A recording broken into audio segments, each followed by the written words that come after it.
Hey friends, Rick Morton here for the Crimson Chronicles Podcast. Tommy and I are thrilled to be back with the second season of our show. We're looking forward to this upcoming season as we share conversations with many of the luminaries from the storied past of Crimson Tide men's basketball. This week for episode 1, we begin with a man whose name is synonymous with the Crimson Tide, Coach Wimp Sanderson. Unfortunately, when we recorded our interview with Coach Sanderson, we have a few technical glitches. We apologize in advance for the weird cuts in the video and losing Coach's video at the end, but this interview was too good not to share. We appreciate your understanding. Now, sit back and enjoy our conversation with the legend Wimp Sanderson. Roll Tide.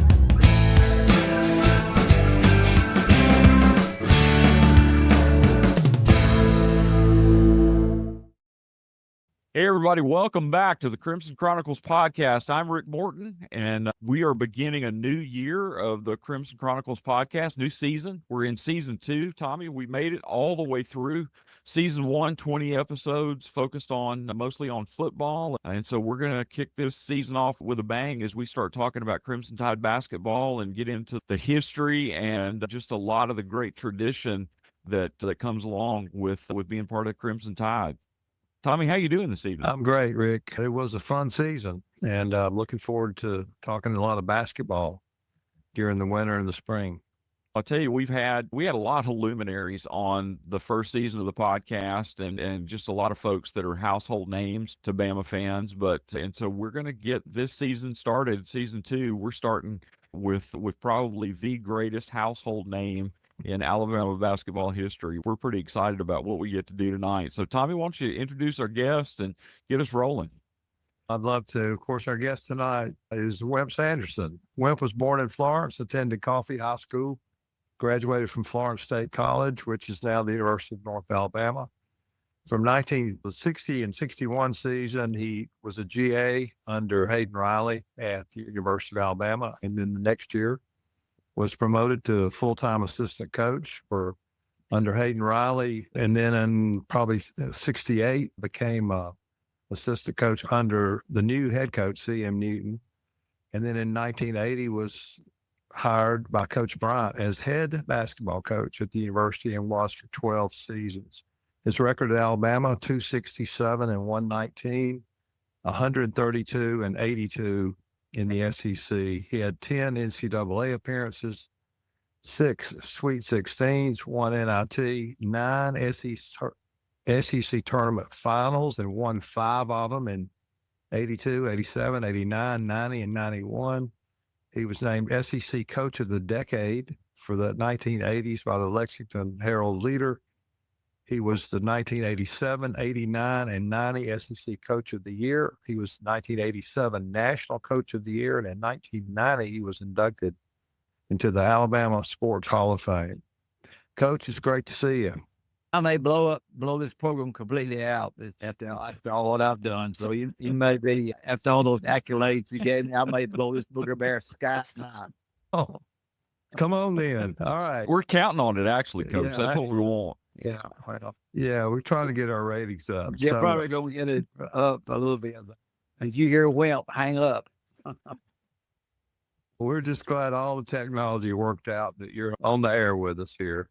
I got a question. I'm going to take you back to the 1930s and 40s. Your dad died when you were 6 years old, and your mother raised you in a tiny apartment in Florence, Alabama, where y'all had to share a bathroom with the family next door. Tell us about those early days growing up in the 40s and 50s. My mom and I were on one side of the house, and there's another group of family on the other side of the house. So when you sat on the pot, you got very uncomfortable in case they were going to knock on the door and want to go. And so that was the first problem. We didn't have a shower. Yeah. We would draw water and wash, but then they'd knock on the door sometime. You had to hurry and get out so that somebody else could get in. And so it was a mess to do that. We had the 2-bedroom place, cooked on gas. And for some reason, when I was a kid, I had guinea pigs. I saved guinea pigs. And I had a place to sleep on the back porch. And then I had crates, not tomato crates, but whatever kind of crates. and put my guinea pigs in there. So that was Wow. the only kind of course, I love dogs, but I wasn't able to have one there. But I was a guinea pig lover. I don't know why, but I was. That's the only thing I can tell you is the people next door in the other bathroom, they're saying, is he in the bathroom? Is he still in the bathroom? Yeah. I say, yeah, I'm still in there. I'll be out here in just a minute. It was messy when you ended up with one group on one side of the house and you're on the other side of the house with your mother, so it's not too good. Like I said, you finished Coffee High School and your first job, and then went to Florence State, which is now North Alabama. Yeah.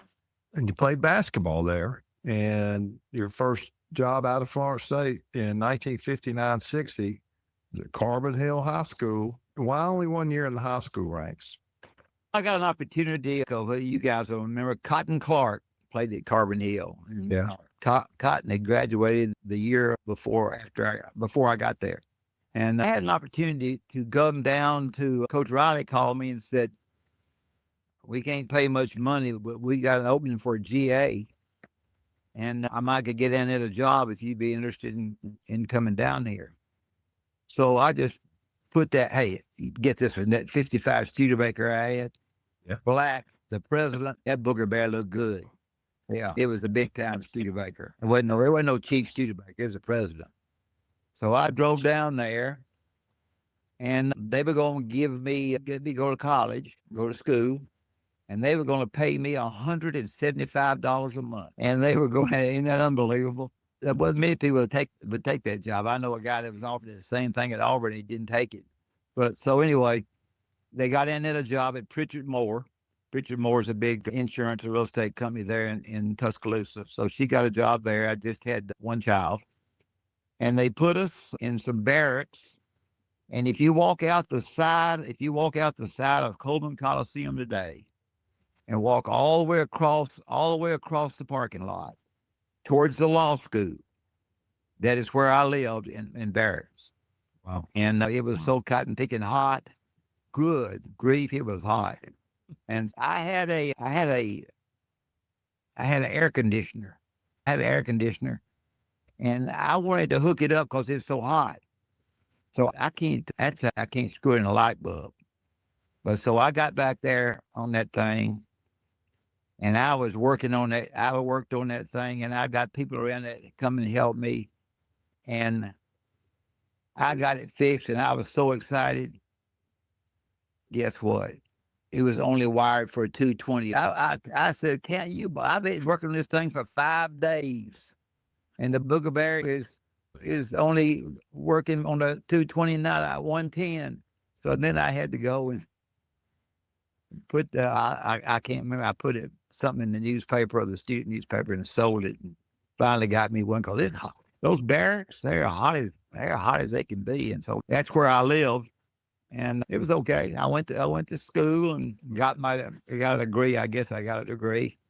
And I had to teach some basketball classes, and I guess that's the time that I had Snake Stabler in a basketball class, and then I had Joe Namath in a basketball class, and so I had two celebrities there. And Snake turned his ankle in one of my classes. They were having a freshman game, and I thought, ooh, Coach Bryant's gonna be mad as crap. He played. I think I'm telling this right. But lo and behold, then next year comes in Joe Namath. I said, Joe, come over here. Go to the library. Don't come back. You're going to get it. Every time I see Joe, I said, Joe, did I give you an A? You didn't do a very good job in that basketball class I had. I said, I know why you didn't. You was at the library studying. I knew that's the reason you didn't do a very good job. I had Joe and Snake in there, and I can tell you, Snake wasn't a bad basketball player. He really wasn't. In fact, Joe dressed out on a freshman team, and Snake was a good baseball player. Snake was a good athlete. And so he's passed away, of course, and Joe's still living. So Joe's selling something always. So I want to long backtrack. introduction. I want to backtrack just a little bit. Back to Carbon Hill. You had a manager trainer by the name of Billy McDonald. Yeah. My Look at you, friend Bill McDonald. McDonald's. Bill says that he was driving the team van when he was 12 years old. He probably was. Yeah. And And I had a guy taking the named boys Hosey. home. I had a guy named Hosey Collins who was a football coach. He was a football coach, and he was at North Alabama when I was. And he also had to help me with basketball. That was one of the he couldn't get them jocked up and get them on the court, but he was helping me. And one time he sent Billy Hugh in to put all the windows down. And so Billy Hugh went down in there and put all the windows down. He was going to the siding to a big game, and he left Billy Hugh in the gym. He left him in the cotton picking gym. He made him go in there and put the windows up, not down, up. Keep the rain stuff him out of there and left him. So Billy Hugh was a great manager. He went to Georgia Tech. He was a good friend of mine. I talked to him the other day. In fact, I had those 9 players back to my home, a long time ago. And Billy Hugh and I've been friends. Billy Hugh and I have been friends for a long time. Yeah, I had lunch with him Friday. So he's a good guy and did a good job. And he may have been at Georgia Tech a little bit. I can't remember. Steve was close. He was close to Steve Sloan. Steve Sloan's one of the great people that I ever was involved with. He was athletic director. I think I had 4 of them. I won't get on those stories. If we told everything I could tell, it'd be you wouldn't have any more guests. So we don't want to do that. So anyway, Steve Sloan was great, and he and Billy were good friends. Yeah, Coach, Hayden Riley hired you as a full-time assistant. he did. And tell us about that journey. Did you go through an interview process, or were you the guy for the job? Or tell us a little about. I went down there for nothing, Harvey. We had one more assistant coach. And then I took the deal, and I think and Beebs Stallings, who's, of course, he's a good friend of mine, came in as the football coach the next year. I think I got 4,500, and Beebs got 54. I can't remember exactly what it was. It wasn't enough you couldn't go to the supermarket and buy much with it. I just know that Coach Riley just said, I'd like to keep Wimp if I could, and Coach Bryant said, okay. So that's sort of the way it worked. And we stayed on and went through some tough years, but we didn't do bad. We won some games, but we didn't win as many as we needed to. And so we were not taking minorities then. And so I would go up to basically Illinois a lot because we had some friends up there that would help us recruit some, and got a few players from Illinois that came down to Alabama and played pretty well for us. We did okay. We weren't great, that's for sure. Now, Coach, in those days, you were playing in Foster Auditorium. We were. Tell us about what Foster was like. What was it like coaching in that environment? What do you remember about old Foster Auditorium? The funny part about it, you weren't sure. Back in those days, football was king, and it still is, but it was different kind of king. You didn't know during football season if you were going to practice that afternoon or that night. If Coach Bryant if it rained, then they didn't have if they didn't have afternoon. You could have afternoon if they had football practice. I've got to tell this correct.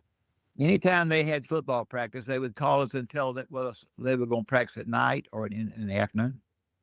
And so you had to find out. And back then we had 25 basketball scholarships. We had freshman teams, and so you had to find all your kids and say, our afternoon practice has been moved to tonight, or we're going to try to practice early today because they got the football team wants to walk through stuff. So you talk about difficulty there. So the deal was that if the football team wanted the facility whenever they wanted it, they got it. And then when we got through, if they were in a situation where we could get the basketball court, we got it, but we only got it when football didn't want it, and that was hard to recruit that way because people use that against us. But that's exactly what happened. If Coach Bryant and them were practicing whatever they might do, whatever they might decide to do on that day, you watch the weather and see what's going to happen. As to whether you're going to just the afternoon or night basketball, you weren't sure. And so you'd have your manager say, now be sure to go and let everybody know that we're going to be practicing tonight. And that was quite different. And of course, Coach Bryant was so many football, great teams and great people coaching football there that it was a big deal. Coach Bryant was at Kentucky. They always want to say that Coach Bryant and Coach Rupp didn't get along is the reason he left. It had nothing to do with it. One of the problems that Coach Bryant had, and I say this in all respect, Bob Neyland was the football coach at Tennessee, and Kentucky couldn't beat him much. He didn't have much luck with Coach Neyland. He couldn't beat him, and so they gave him an opportunity to go to Texas A&M for more money. So he decided that he'd go to Texas A&M. And then when he went to Texas A&M, he stayed there, and then Mama called him home. You've all heard that story. Mama called him home. He came back home, and Hank Crisp was a football guy, football defense coordinator, and also the basketball coach. And so Hank was there some 20 years. But the funny part about it, I'm talking way too long, I know, but it don't really matter. They would come and play us in basketball, and Coach Rupp and Coach Bryant would always have a party the night before we played. And it was one of them Booger Bear parties where you drink it. I'm not a drinker, but you drink that stuff and you drink it straight. You drink it pretty straight. So and so all the assistant coaches would come over there. Coach Bryant and Coach Rupp would hug each other and they'd talk. And Bert Bank, who ran the local radio station there, would always get them together. And Jimmy Bank is Bert's son. He's done a lot of baseball stuff. Anyway, we go out somewhere out to a place, and everybody would eat and talk and tell lies and so forth. We get in the car. Now my first year, I'm a punk assistant that doesn't know much. And we get in the car, and we're fixing to pull off, and Sam Bailey, who was Coach Bryant's right-hand man, was in the front seat driving. Hayden was in the front seat on the other side. Coach Rupp was in the back seat behind the driver, and I was sitting next to him. And off we go. We're going home. All of a sudden, Coach Rupp falls over in my lap. I'm saying to myself, one of the great coaches in the history of basketball, in the history of this world, is dead in my cotton picking lap. He's dead in my lap. Ain't no doubt he's dead in my lap. I don't know what to do. So we went another block, and I was waiting. I said, Coach Bailey, Coach, fix to say, Coach Rupp's falling over in my lap. And all of a sudden, for whatever reason, Coach Rupp just straightened back up. He just straightened back up. I don't know whether that tonic water got to him or not, but tonic water got to him somewhere along the line. He done fell over. And I had to tell that story. That ain't no story. That's the truth.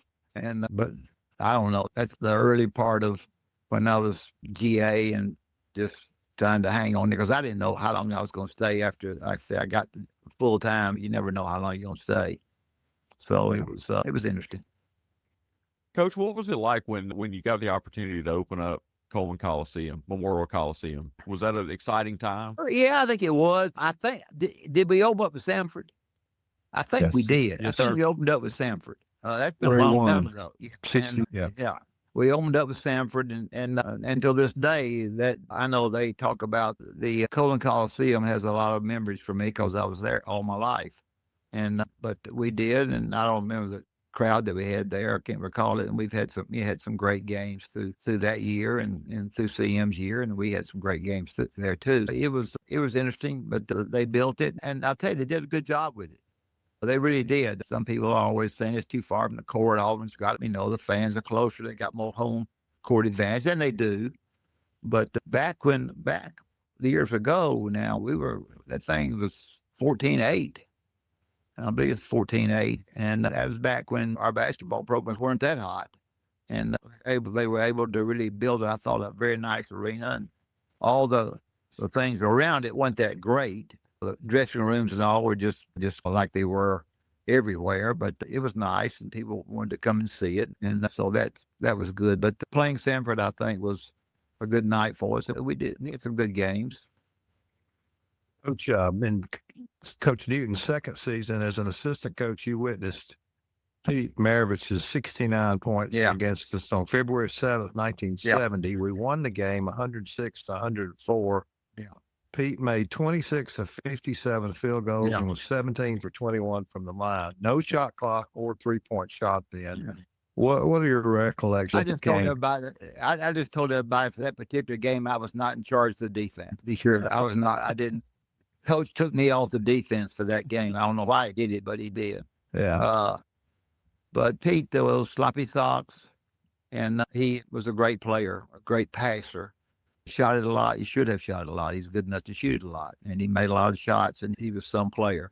I was in Little Rock coaching. He was doing some games, and he came out and got on the bus with us when we were going over to, we had to play the field at another all-campus arena, and went with us.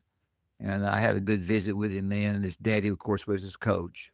And Press Maravich was his coach and was terrific. And it was and Pete, they said when he passed away, he had 4 or 5 holes in his heart. That is one that he lived as long as he did. But he was some player. Several years ago, I guess maybe when Avery was at Alabama, he asked me to go to Baton Rouge. And I went down and I got to meet Pistol Pete's, I guess it's his wife. I believe that's right. I think that's right. And got to visit with her and for a few minutes. And it was an enjoyable time, but he was some player. His son, Jason, played for Coach Gottfried for 1 year. Yeah. Jason Maravich. I think in 99, 2000, maybe. Yeah, he was some player, boy. Pistol Pete was. Yeah. Rick? Yeah. Coach, one of the real pivotal things in Alabama basketball history was when you recruited Wendell Hudson.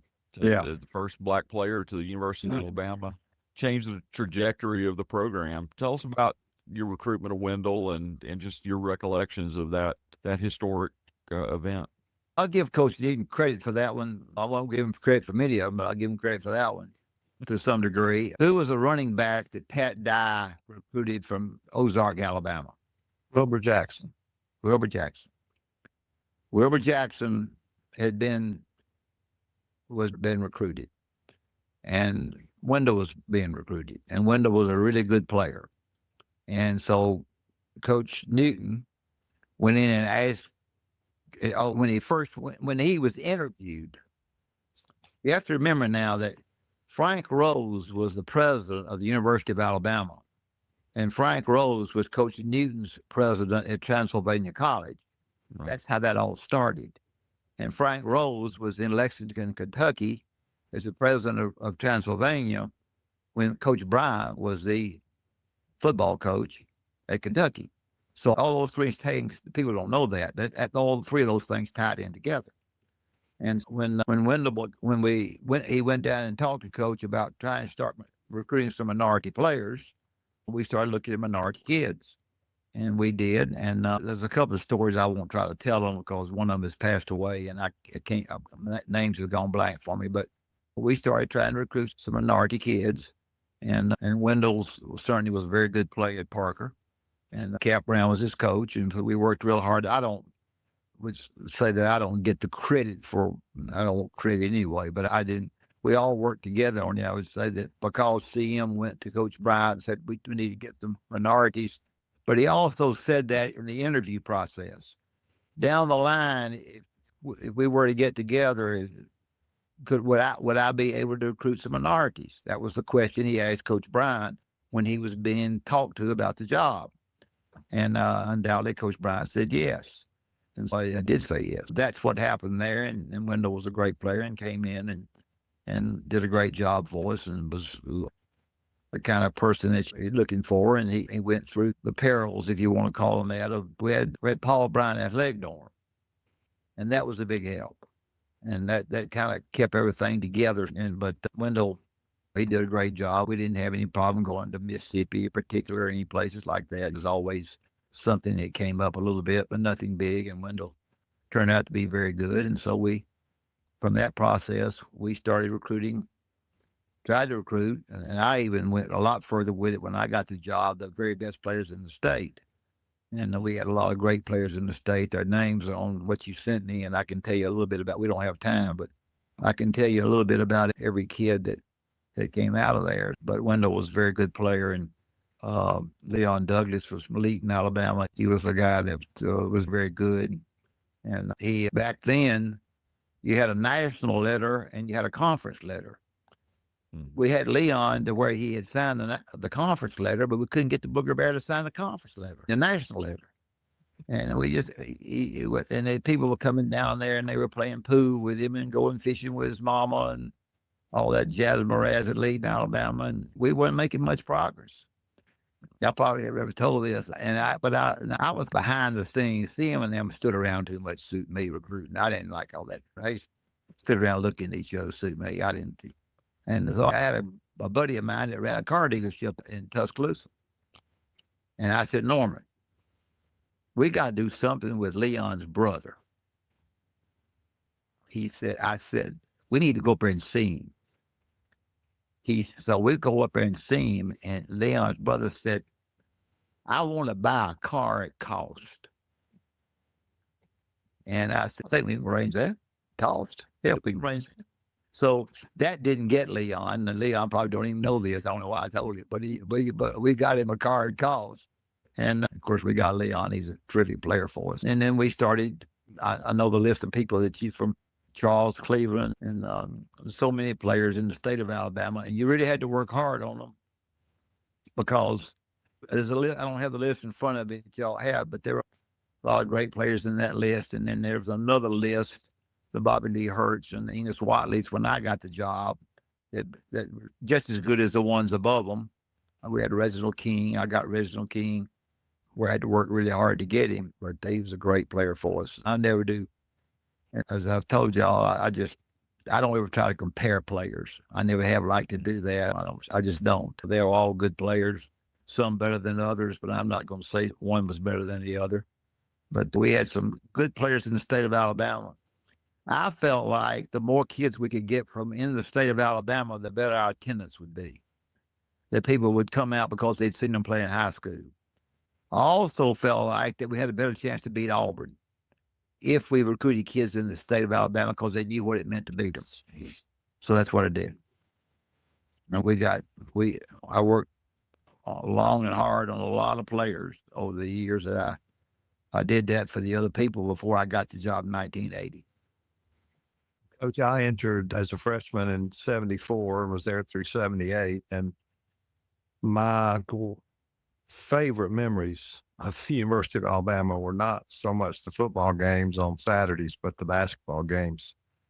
And when I came in, T.R. Dunn was there, Raymond Odoms, Charles Cleveland, Booney Russell, then a little Leon, and then later Anthony Murray and Ross Scott, Reginald King, and Ken Johnson. The 70s were unbelievable for Alabama basketball, really put us back on the map. But I remember just being at all of these guys, and there was a game when Bernard King and Ernie Grunfeld came down from Tennessee, and we camped out on the back loading dock of Coleman Coliseum. We won that game. We did in overtime. And Greg McKelvin was a great friend and a fraternity brother of mine, and had a great game. But wow, what a game that was! And we spent the night on the back dock to get the best seats in section Q mid court, and then just 10 years later, I was changing those seats to tie in my job as ticket manager. But the 70s were just a blast. And Ray Mears was a great coach for Tennessee. Yeah. He was so good. He was so good. Everybody hated him. That really made him good. If they hated you or didn't like you, that meant you were really good. So he got it where they didn't care for him. And he did all those acrobats with games before the game, or rode out on a bicycle and all that kind of stuff. But Ray Mears, I still have the letter. Ray Mears wrote me a letter after I got the job. And I don't think I appreciate that more than anything, and congratulate me on what we had done with our program through the first few years I had. And then that letter meant a lot to me because Ray Mears is very good. Mm-hmm. Coach, when we went on the road, were you one of those that they hated? I think some. Yeah, they didn't like the plaid sport coat. And they didn't particularly care for me, and I didn't. I was hated. I got where I was hated quite a bit down at Auburn. And Sonny and I got along good. Yeah. But I hated down there at Auburn, and I hated to go down there, and I dreaded going in there trying to play to win. And so I guess, if anything, the guys that played for me remember was my pregame Auburn speech, either when I was assistant coach or not quite much when I was the head coach, but trying to be darn sure we got them ready to play. Because Joel Eves had been the coach at Auburn. He was a terrific coach, very good. But then Bill Lynn took it, and Bill and I had some run-ins as far as recruiting some players were concerned. He took more groceries in there than I did, and I wasn't smart enough to buy enough of them, but they were good for a long time. And Rex Frederick, who played for Joel Eves there, is a good friend of mine. He calls me nearly every week, and was a great player there. And so I got a lot of Auburn friends that are much easier to be friends now that not playing against them. Coach, as you remember, I was Crimson White sports editor, 77, 78, and I traveled with y'all to New York during Christmas break, play in the Madison Square Garden tournament. And I appreciate your hospitality and Coach Newton's hospitality to me, Coach Bostic. That was a great trip, and that's when I first got to be around y'all. I knew Mark Martin, and I was a little bitty boy back then. Sure. But I appreciate your letting me go with you then. We played well. Yeah, we played well in Madison Square Garden, and we beat, I forget, the Glenn Garrett hit a shot to win our first game there. And I can't say it right. When you go to Madison Square Garden to play, back then, all the NIT teams were at one place. It wasn't like you play in different places around the country and then go there. Everybody with one place. The one thing that the NIT didn't want to do is for a home team in New York to lose the first game. It hurt the crowds. And I think the officials learned that too. And so the year we were there, we won on the last shot to beat, I forgot who it was. I know, but I can't remember. But most of the time, they wanted the New York teams to continue to win because the NIT was a big deal there. It was really big, as big as the NCAA almost. Yeah, that was the early 70s when Glenn hit the shot. And it wasn't Coach Bryant on the trip with you? And was yeah, I think he was. That's when he got one of those hats. I still got one. From Sonny Well, New York, the Giants, not the Giants, the Jets. And yeah, he got some of those hats. And Ray Perkins had a couple of them. And I knew Ray and I were big buddies. So I love Ray Perkins and I were great friends. And nobody liked Ray much. But me, I liked him a lot. And I'd get on there and I'd say, with Ray up there, I'd say, the reason I care for Ray Perkins so much is he's the only guy I know with a personality worse than mine. They go crazy. They love it. They go crazy when I said that. Y'all beat Manhattan that game. Yeah, that's right. We've had last shot. Glenn Garrett. Yeah. So, Coach, as we close out the decade of the 70s, one of the things that happened that was pretty amazing was the return of the SEC tournament in 1979. It was. What were your feelings about the tournament coming back after the 26-year hiatus? I think basketball is a tournament game. I think tournaments make basketball. It's very easy to say, and I wouldn't argue with this, that when team that won the round robin, that went everywhere, but we only had 10 teams in the league. We played 18 games. We played everybody twice. This day and time, there are only 5 teams that you play twice. But every year back there, we played everybody twice, and that's quite different. And the games were very difficult, but we were able to do well in them. And we had the first game. I think the first tournament, we never won that tournament in Birmingham. We always got beaten in the finals, so to speak. But the tournaments, I thought, meant a lot to basketball. If you want, when they said that the champion of the SEC that year was the team that won the tournament, that's what we used to try to get our team ready. I knew that round robin meant just as much. But they said that the champions of the SEC are the team that wins the tournament, and you can argue that back and forth however you want to argue it, but that was the way it was, and I decided that we would try to do a few things a little bit different for that game, in that when March came, where everybody's practicing 3 hours a day to get ready for the tournament, we backed off and practiced an hour and a half. We tried to make our guys feel like they were going to be live-legged, that their legs are going to be under them, they're going to be rested, ready to go. We talked about everybody else is practicing 3 hours. We're going to go in there, we're going to practice sometimes an hour and 15 minutes, go really hard and quit. And we did that, and we really worked real hard on maybe adding a few things. Players win games, not me. Players win games, coaches can help, but we did a few things a little bit different. Our guys were always excited to play, and the more that we played, the better we got, the more we won, the more they liked to go there. In the 12 years I was there, we got in the final game 9 times, and we won it 5. I believe 5 or 6, 5, I think. And so it was great. I think you have to remember now, we played on somebody else's home court. We beat Kentucky in Lexington for the championship. We blew them out at 48-46. And we played Vanderbilt, and we beat Tennessee in the finals in Nashville. We won in Orlando. We won in Knoxville. We beat Florida. We beat Florida, Norm Sloan's team at Florida. Anyway, when we got to Birmingham, the greatest game ever played in the tournament was Alabama versus Arkansas. And we had 5 studs on there starting, and they did too. And we won the game.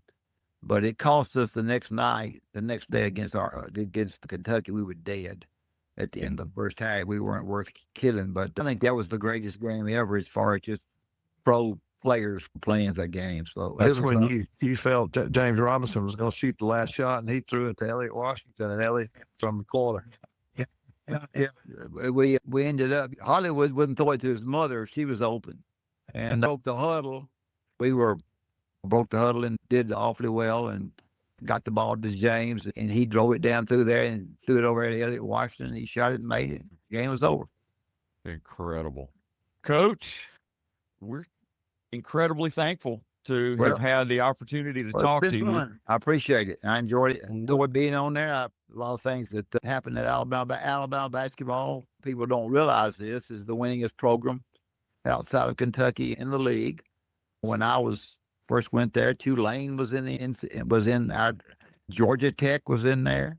And so it's quite different, but I enjoyed being on and appreciate you guys having me on.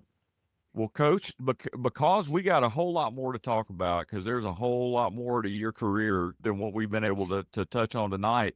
How about let's do a part 2, and we'll come back next week, and we'll talk about beginning in 1980 when you took over as the head man at the University of Alabama, and we'll go through and talk about your career as a head coach at the University of Alabama. Does that sound like a good deal? That's fine. We'd be glad to do it with you. Just one of y'all give me a holler, and we'll work it out.